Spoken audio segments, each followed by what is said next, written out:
Nosso Pai eterno, muito obrigado pelo dom da vida, pela salvação que temos em Cristo Jesus e pela oportunidade de estarmos reunidos mais uma vez para estudarmos a Tua Palavra. Queremos convidar o Deus Espírito Santo a permanecer conosco. Ele já esteve em meio aos nossos louvores, às orações. Agora seja nosso professor, enquanto estudamos o livro que o Deus Espírito produziu. Que a nossa mente se abra à compreensão, que o nosso coração se abra à aceitação da Tua Palavra. Abençoe cada amigo, cada amiga, cada adorador que chegou aqui essa noite, em busca do conhecimento da Tua Palavra e do preparo para o céu. É a nossa oração em nome de Jesus. Amém. Se você me perguntar assim, pastor, aonde está Jesus? Nesse exato momento, aonde Ele está? Ele é onipresente, é claro. Ele está em todo lugar, em todo tempo. Mas Ele está no santuário celestial. Ele está agora, nesse exato momento, no santuário celestial, executando uma obra de juízo. Nós vamos entender isso mais ao longo dos domingos. Mas a obra que Ele está realizando agora é uma obra de juízo. Os nomes de todos os seres humanos, a começar do primeiro morto que foi Abel, está sendo passado em revista. Estão separando as pessoas que vão se salvar das que serão destruídas. O nosso nome pode estar sendo passado também. Já pode estar no juízo o nosso nome. Esse juízo separa salvos e perdidos. E eu queria relembrar você uma coisa que vamos lembrar aqui ao longo de todos os domingos. Eu e você só temos dois destinos. Não existe um terceiro. Só tem dois. Ou um dia estaremos reinando com Cristo no céu e desfrutando da vida eterna, ou seremos destruídos pelo fogo juntos com Satanás e seus anjos. Pastor, tem um terceiro caminho? Não, só tem esses dois. Para quem acredita na Bíblia, só existem esses dois caminhos. Agora, as decisões que nós estamos tomando a cada dia irão definir de que lado você vai estar, salvo ou perdido. Pensa na pessoa mais famosa do mundo. Quem é a pessoa mais famosa do mundo hoje? Diz aí o nome. Messi. O Messi um dia vai estar salvo ou vai queimar no fogo? Me dá um outro famoso aí. Ruth? O presidente Putin. Ele só tem dois destinos também. Ou vai se salvar ou vai se perder. Talvez muitos desses famosos não saibam, mas eles só têm dois destinos. Eles dizem que a pessoa mais famosa do mundo hoje é Elon Musk. É o homem mais conhecido no mundo. Ele também só tem dois destinos. O Papa Francisco só tem dois destinos.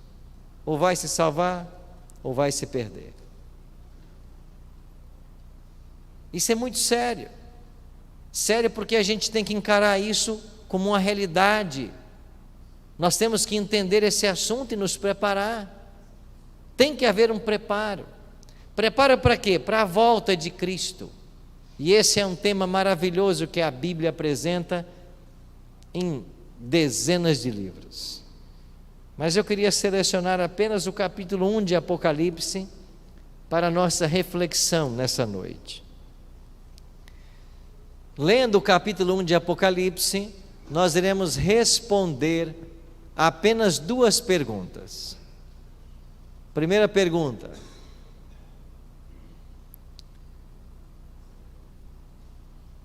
por que Jesus tem que voltar? Essa é a primeira pergunta. Por que Jesus tem que voltar? Segunda pergunta: se Ele tem que voltar, quem é esse que vem com as nuvens? Quem é Ele? Apocalipse 1:7. Acompanha comigo. Eis que vem com o quê? As nuvens. E o que mais? Todo olho o, até quantos o traspassaram. E todas as tribos da terra se lamentarão sobre ele, certamente. Amém. Eis que vem com as nuvens. Quantos o verão? Todo olho verá. Quando começa o Apocalipse, eis que vem com as nuvens. Deixa marcado o primeiro capítulo e vai lá para o 22. O último capítulo da Bíblia. O que Deus deixou na última página da Bíblia para todos nós? Apocalipse, capítulo 22. Olha o verso 12. E eis que venho sem demora. E comigo está o quê? O galardão. O que é galardão? Recompensa. Que tenho para retribuir a cada um segundo as suas obras. Quando começa o Apocalipse, eis que vem com as nuvens. Quando termina o Apocalipse, eis que vem o sem demora. A nota tônica do Apocalipse é a volta de Jesus. Mas então vamos às duas perguntas dessa noite. Por que Jesus tem que voltar? E quem é esse que vem com as nuvens? Primeira pergunta: por que Jesus tem que voltar? Estava no Paraná pregando numa igreja, há algum tempo atrás, num domingo à noite como esse. E quando eu terminei de pregar, eu fui à porta para cumprimentar os amigos. E aí, enquanto eu estava ali me despedindo da igreja, passou uma irmã e disse: Pastor Arilton, eu trouxe uma amiga comigo à igreja hoje. E ela está precisando de oração. O senhor poderia orar por ela? Eu disse: claro. E eu me voltei para essa amiga e perguntei: você quer que eu ore por você? Ela disse sim. E eu perguntei: e por qual é o motivo? Por que você está precisando de oração? Ela falou assim: pastor, há 6 meses eu era uma mulher casada. Esse casamento nos deu 2 filhas, uma de 4 e uma de 6 anos, há 6 meses atrás. Há 6 meses, meu esposo tornou-se um homem muito violento. Começou a nos ameaçar. E há 4 meses eu pedi o divórcio. Nos divorciamos. Há 2 meses ele foi lá em casa e ele pegou as filhas para passear. Ele matou as 2 e depois se matou. O senhor pode orar por mim?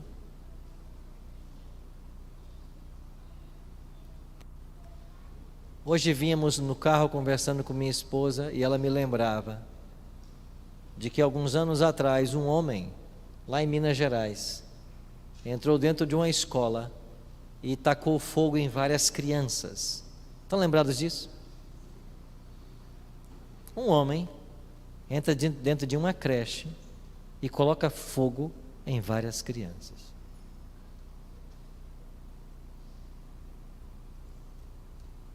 Numa cidade lá do Espírito Santo, um homem que se dizia pastor abusou do filho de 5 anos, do coleguinha do filho, e depois trancou os 2 dentro de casa e colocou fogo nos 2.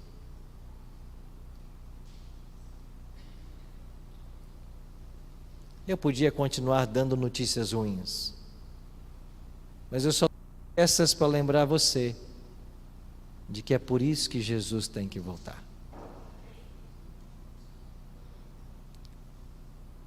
Um dia eu vi da esposa do pastor Billy Graham, que faleceu. O nome dela é Ruth Graham. Ela disse uma coisa que eu jamais me esquecerei. Ela disse um dia numa entrevista, num telejornal norte-americano: se Jesus não voltar logo, ele terá que pedir desculpas a Sodoma e Gomorra.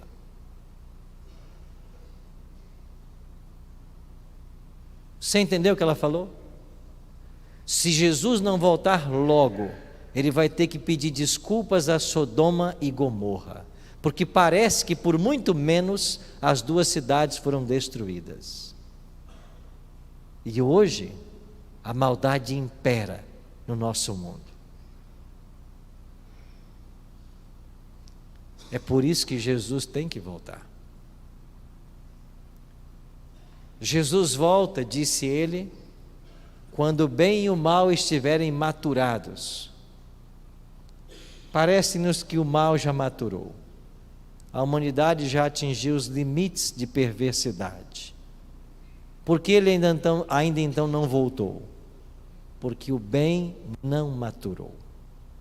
Porque nós não reproduzimos ainda em nossa vida o caráter dele.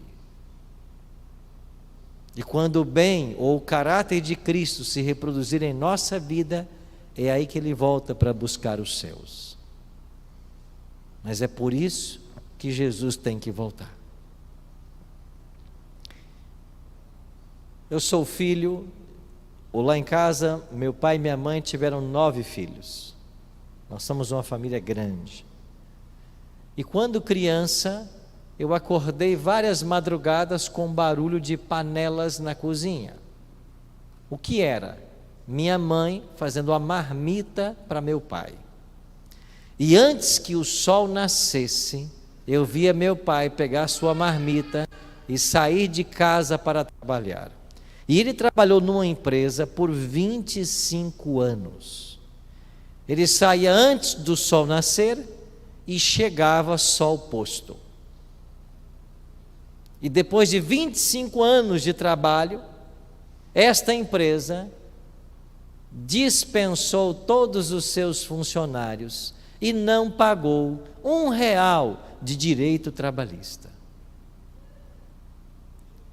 Os empregados, juntamente com meu pai, entraram na justiça, contrataram advogados, e meu pai literalmente morreu brigando na justiça e não viu um único centavo daquilo que lhe era direito por 25 anos de trabalho. Sabe por que Jesus tem que voltar? Porque esses patrões, um dia, eles terão que se assentar diante do juiz de toda a terra para dar contas de cada centavo que eles roubaram dos seus funcionários. Sabe por que Jesus tem que voltar? Porque esse pai que tirou a sua vida, mas covardemente tira a vida das 2 filhas de 4 e 6 anos, ele vai ter que pagar pelo mal que ele fez. É por isso que Jesus tem que voltar. Talvez você carregue na sua história uma grande indignação, algo errado que fizeram contra você. Talvez você não veja a justiça humana acontecendo, mas você vai ver a divina. Porque a justiça humana, ela pode falhar, mas a divina nunca falha. Nunca falha. Olhe para o nosso Brasil, um país riquíssimo. Temos de tudo nesse país. Não temos terremotos, com raras exceções.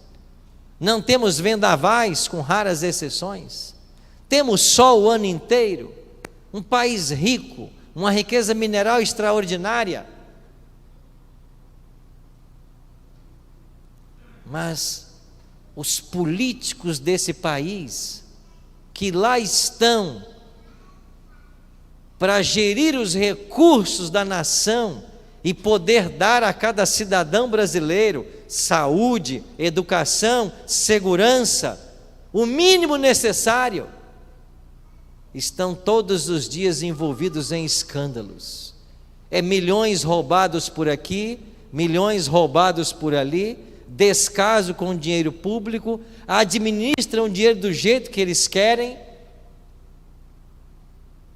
E eu e você, que somos cidadãos que pagamos impostos, e eu pago 27,5% de imposto todo ano, eu não vejo saúde, não vejo educação, não vejo segurança, tenho que pagar a escola particular, tenho que me virar com os médicos e plano de saúde, porque o Estado não oferece o que deveria oferecer. E aqueles que dependem do Estado? Estão aí morrendo em filas, esperando por uma cirurgia, esperando por auxílio social, esperando, enquanto os homens aumentam seus salários, administram o dinheiro como eles querem, vivem como eles querem e não estão nem aí para ninguém. É por isso que Jesus tem que voltar, porque essa situação tem que acabar. A impunidade tem que acabar, a justiça tem que prevalecer, o bem tem que vencer e não o mal.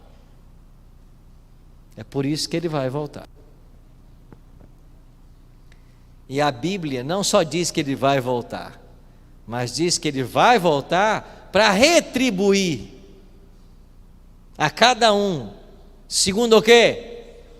Suas obras. Então não se esqueça, a justiça humana pode até falhar, a divina não vai. O que você planta, você vai colher. É por isso que nós temos que ser diferentes. Nós temos que agir com honestidade em todos os casos. Nós temos que ser leais em todos os casos. Nós temos que ser honestos em todas as situações. Nós temos que amar a Deus e ao próximo. Por quê? Porque finalmente é isso que importa. Porque a recompensa será dada segundo o bem e o mal que nós fizemos por meio do corpo, diz a palavra. É por isso que ele vai voltar. Volta para Apocalipse 1 e vamos responder a última pergunta e vamos encerrar. Qual é a última pergunta? Quem é esse que vem com as nuvens? Apocalipse 1,7 diz: eis que vem o quê? Eis que vem com as nuvens, e quantos o verão? Todo olho verá, nós o veremos. Mas quem é esse que vem com as nuvens? Mas quem é Jesus? O capítulo 1 de Apocalipse nos apresenta duas características sobre quem é esse que vem com as nuvens. E eu queria ficar apenas com essas duas características. A primeira delas aparece no versículo 5. Apocalipse capítulo 1, verso 5. Diz assim: e da parte de Jesus Cristo, a fiel testemunha, o primogênito dos mortos e o soberano dos reis da terra, aquele que nos ama e pelo seu sangue nos libertou dos nossos pecados. Quem é esse que vem com as nuvens? Primeiro, é aquele que nos ama. É aquele que nos ama.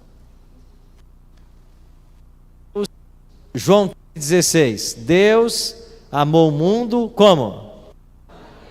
Para aí um pouquinho. Por que João disse que Deus amou o mundo de tal maneira? No grego, existem 4 palavras para amor.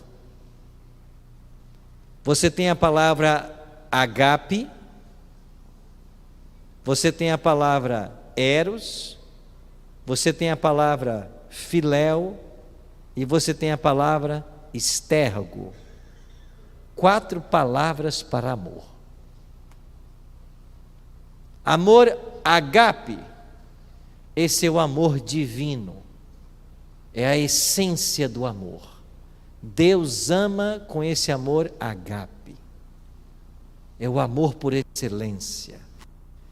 O que é o amor filéu? É o amor filial, é o amor de irmão para irmão, é o amor de pai para filho e de filho para pai.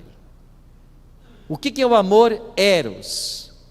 É o amor do esposo com a esposa. Daí vem a palavra erótico. É o amor que envolve sexualidade. O que é estergo? É uma palavra mais generalizada para amor. Mas João 3,16, ele poderia ter usado qualquer uma dessas palavras para descrever, inclusive ágape. Mas João, o discípulo do amor, vem e diz assim: porque Deus amou o mundo, como que Ele amou? Ele não soube descrever. Então ele disse, de tal maneira. Não dá para descrever esse amor.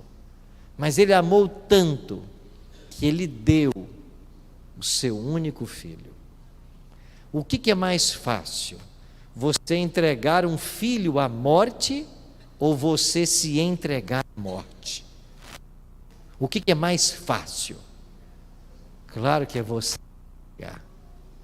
Você se entregar à morte é mais fácil do que entregar um filho. Mas foi exatamente isso que Deus fez. Ele entregou o seu filho. Foi muito mais difícil para ele. E por que ele entregou o seu filho? Porque o filho havia se voluntariado a vir a esse mundo, morrer pelo homem, caso ele pecasse.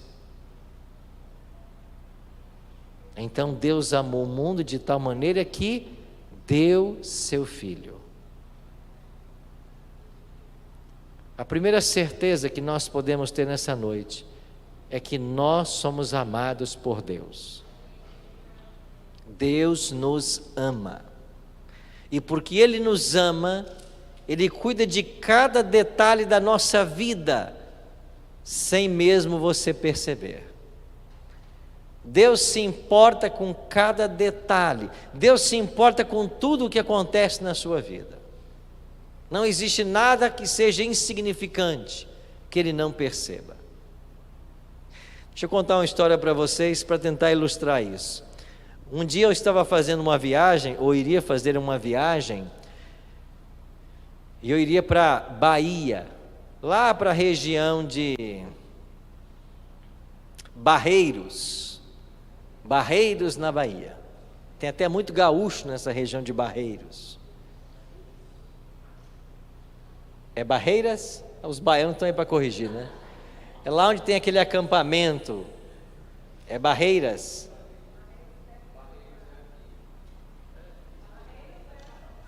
Não, Bahia. Lá é Barreiras? Barreiras. Tem um acampamento nosso lá. E eu ia pregar no acampamento, perto de um rio lá. Quem usa muito lá é a Bahia lá de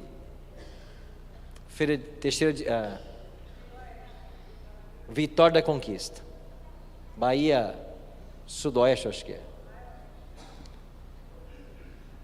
Eu voaria de São Paulo para Minas Gerais. Não, São Paulo, Brasília, Brasília, Barreiras. Vou da Azul de Brasília para lá.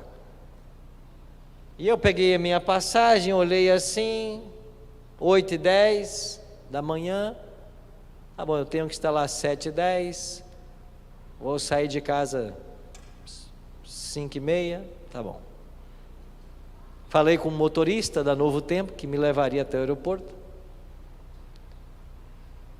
E ele me ligou na noite anterior e disse: pastor Arilton, eu vou levar um outro passageiro também para Guarulhos, para o aeroporto.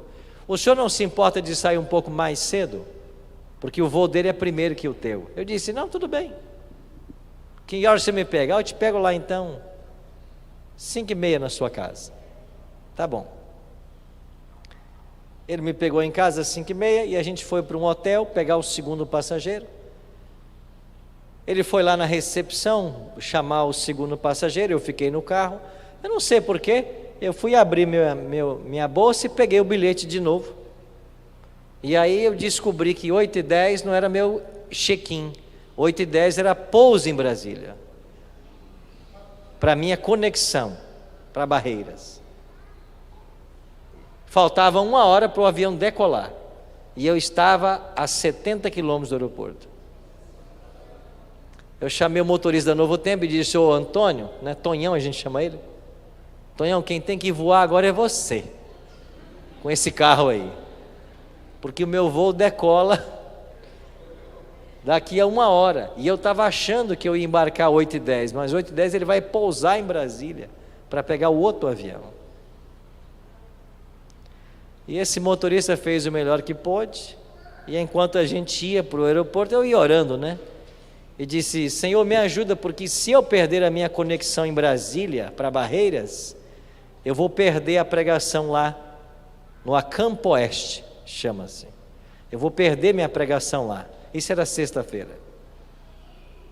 Só tem um voo de Brasília para Barreiras no dia, e se eu perder esse voo, eu não vou chegar a tempo do meu compromisso. E comecei a orar que Deus me ajudasse.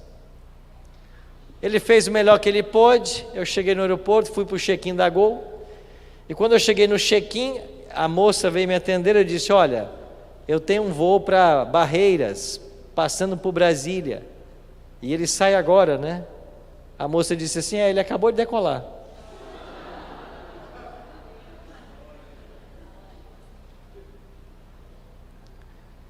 Mas o que eu disse para vocês há pouco? Que Deus se importa com cada detalhe. E eu havia orado para que Ele me ajudasse a chegar lá no compromisso, a não perder a conexão. E eu falei assim: e você tem um voo para Brasília que horas agora? Ele falou assim: eu tenho um voo daqui a mais ou menos 1h30. Só que esse voo vai chegar em Brasília 10 minutos antes da sua conexão decolar. Então certamente não vai dar tempo, porque você vai ter que desembarcar, trocar de terminal e embarcar numa outra companhia. Você não terá tempo hábil. Eu disse: mas eu não tenho o que fazer senão ir para mais perto do meu destino. E aí começaram os milagres. Quanto é que eu vou ter que pagar para embarcar nesse próximo voo?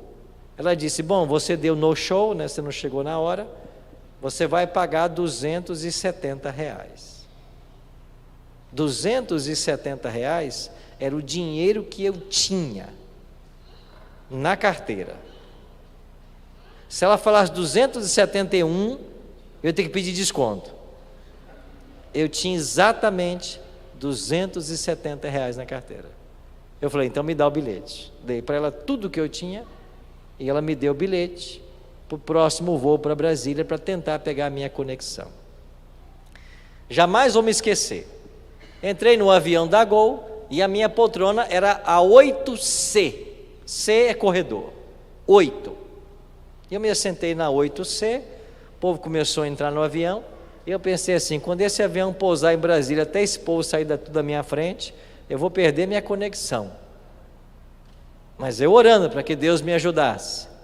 E aí estou eu sentado na 8C, aí de repente veio a aeromoça, parou assim no corredor e disse: olha, nós colocamos muito peso na frente do avião, e nós temos que equilibrar o balanceamento da aeronave. Então eu vou pedir gentilmente que todo mundo da fileira 1 até a 7 vá lá para o fundo.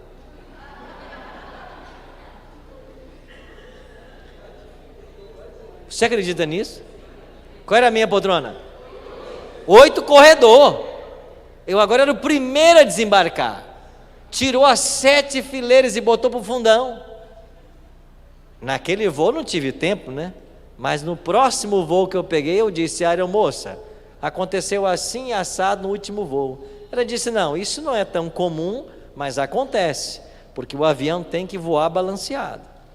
Ele não pode ter muito peso nem na frente nem atrás, tem que estar balanceado. Isso de vez em quando acontece, mas eu nunca tinha visto. Tiraram todos os passageiros até a fileira 7 e mandaram para o fundo da aeronave. Você acredita nisso? Eu fiquei o primeiro para desembarcar na fileira 8. Mas não acaba por aí os milagres. O avião decolou na hora. Não é um milagre isso? Eu já esperei voos 4 horas para decolar, mas na hora que deu a decolagem, nós estávamos na cabeceira da pista, com o bico apontado para decolar. E eu não sei que atalho esse avião pegou, mas nós chegamos em Brasília 20 minutos mais cedo que o horário. Aí eu tinha um intervalo de 10, me deu 30. Pois foi a conta de chegar lá no Azul e ser o último passageiro a embarcar para Barreiras. Mas eu não perdi meu voo. Porque Deus se importa com a gente, com as pequenas coisas, quem dirá com as grandes coisas. Então nós temos que ter a mesma atitude de Cristo ao dormir naquele barco, enquanto a tempestade está na sua força. Jesus dormia durante a tempestade, porque ele descansava na certeza do amor do Pai. E é assim que nós temos que fazer. Mas o Apocalipse capítulo 1 apresenta ainda uma segunda característica desse que vem com as nuvens. Primeiro, ele nos ama. E qual é a segunda característica que o capítulo 1 de Apocalipse apresenta?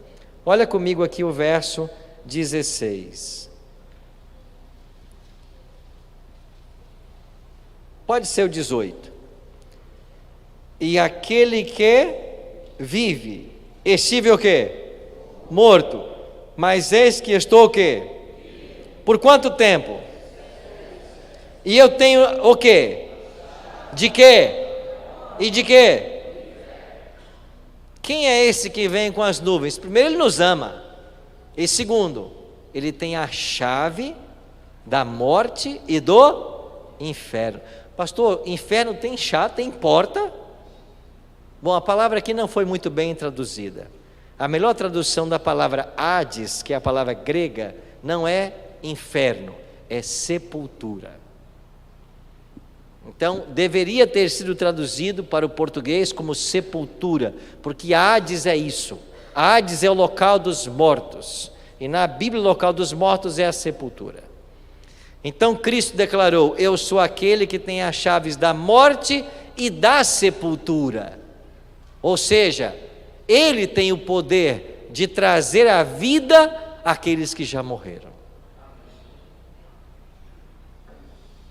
Então Cristo vem com as nuvens, todo olho verá. Mas quem é esse que vem? Primeiro, Ele ama você. E segundo, Ele vai devolver as pessoas que já morreram. Ele vai trazer à vida os queridos que já se foram. Você tem saudade de alguém? Você já perdeu alguém a quem você muito ama?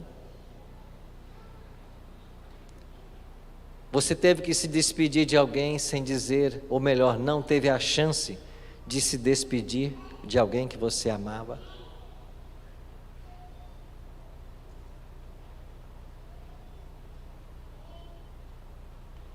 Como eu disse no início, lá em casa nós somos em 9 filhos. Abaixo de mim só tem o caçula, eu sou o penúltimo a nascer. Eu tenho 6 irmãos e 2 irmãs. Nós sempre fomos uma família muito unida. Sempre moramos muito perto uns dos outros. Sempre nos apoiamos.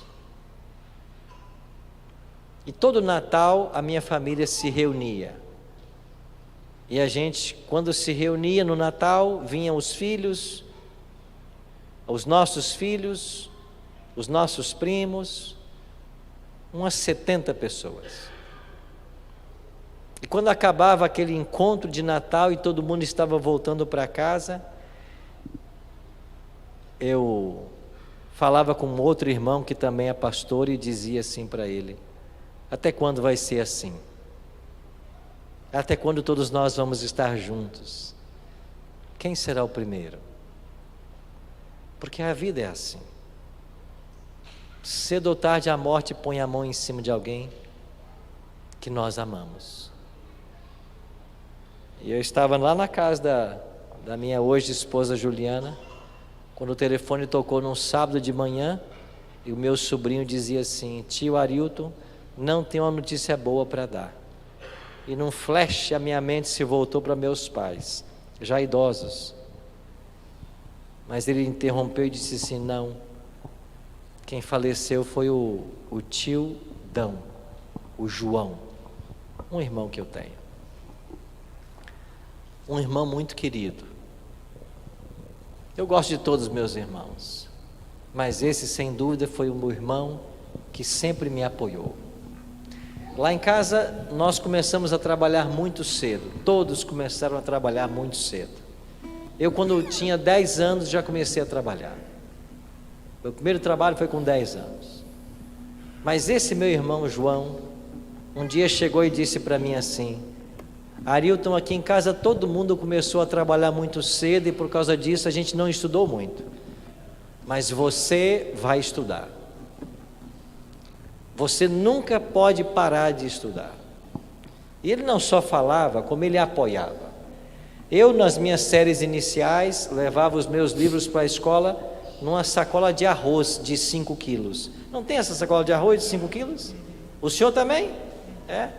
A minha mãe cortava a sacola com a tesoura com muito carinho, e ali eu colocava os meus livros e assim eu levava para a escola, dentro de uma sacola de arroz. Nós éramos muito pobres. Um dia esse meu irmão João chegou em casa com um pacote e disse: eu trouxe um presente para você. E quando eu abri, o que era?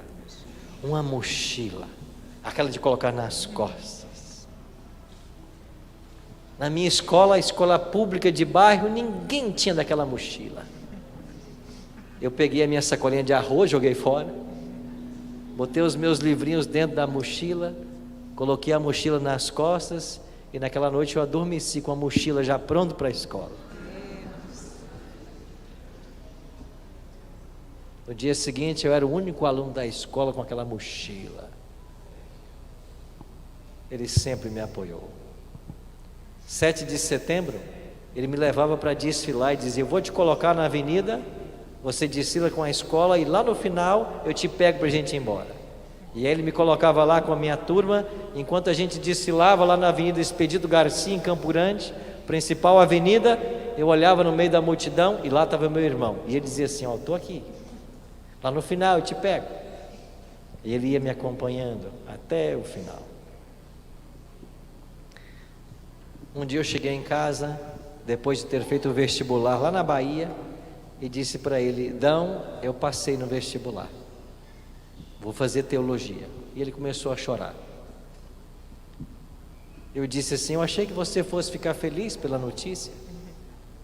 Ele disse: não, eu estou feliz, mas é porque aqui em casa ninguém nunca saiu para longe, e você vai ser o primeiro a ir embora, e vai passar 4 anos longe. E de fato eu passei 4 anos longe. Esse irmão me ajudava demais.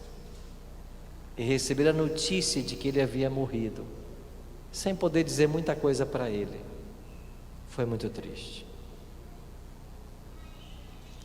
Ele foi sepultado no dia seguinte, no domingo, e lá eu estava para fazer o funeral dele.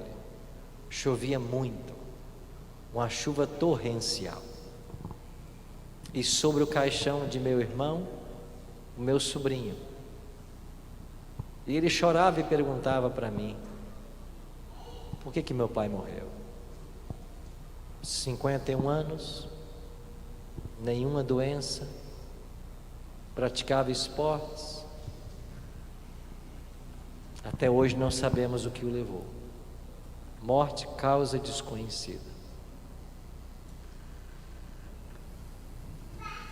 Esse que vai voltar com as nuvens, ele vai devolver as pessoas que nós amamos. Amém. Amém. Ele vai reunir mais uma vez as famílias. É por isso que em Apocalipse 21:4 está escrito que ele vai enxugar dos olhos toda lágrima, porque a morte nunca mais existirá. Nós nunca mais nos separaremos dos nossos entes queridos. Nós veremos juntos por toda a eternidade. Por isso, vale a pena esperar. Enquanto você ouvir agora o Ministério Vozes, eu queria convidar você a se comprometer nessa noite, a colocar a sua vida nas mãos do Senhor e a se preparar para esse evento. E se você quiser nessa noite dizer para Jesus que o seu coração é dele, que você quer reencontrar as pessoas que você ama e um dia perdeu para a morte, Enquanto eles cantarem, você poderá ficar de pé e poderá fazer a sua oração de entrega e dizer que Jesus ajude você nessa caminhada. Diga para Jesus nessa noite que você não vai desistir. O diabo vai tentar separar você, o diabo vai tentar desanimar você, o diabo vai tentar arrancar a esperança e a fé do seu coração, mas ele é o inimigo vencido. Cristo venceu na cruz. Não desista, nós estamos quase no lar. Já ouvimos os passos de um Deus que se aproxima. Amém. E Ele vem nos buscar para irmos lá para o céu. Amém. Reconsagra a sua vida a Deus nessa noite. Ó Pai, nós queremos um dia ver a Tua glória e a Tua face. Enquanto estamos nesse mundo, derrama sobre nós o Teu Espírito, para que sejamos fortalecidos em nossa caminhada. Nós sonhamos com um mundo onde a justiça reinará para sempre, onde nunca mais veremos o sofrimento, a injustiça, a dor e a morte. Nós queremos ter de volta as pessoas que nós amamos e a morte levou. Nós queremos estar reunidos mais uma vez como família, para vivermos eternamente ao Teu lado. Amém, Deus. Por isso, Pai, planta em nosso coração esse desejo. Não permita que nada nesse mundo nos roube a atenção. Não deixe que o diabo, com suas seduções, desviem-no a cada um de nosso caminho. Mas ajuda-nos, Pai, a permanecermos leais e fiéis ao Senhor. Deus querido, no próximo domingo vamos começar a estudar o livro de Daniel. Que o Teu Espírito Santo trabalhe em todos nós, para que reservemos esse tempo para ouvirmos a Tua voz através da Tua palavra. E que nós vejamos aqui nessa igreja lindos milagres acontecendo, para a honra e glória do Teu santo nome. Despeça-nos com a Tua bênção, com a Tua paz e dê-nos uma semana muito feliz na Tua companhia. Oramos em nome de Jesus. Amém.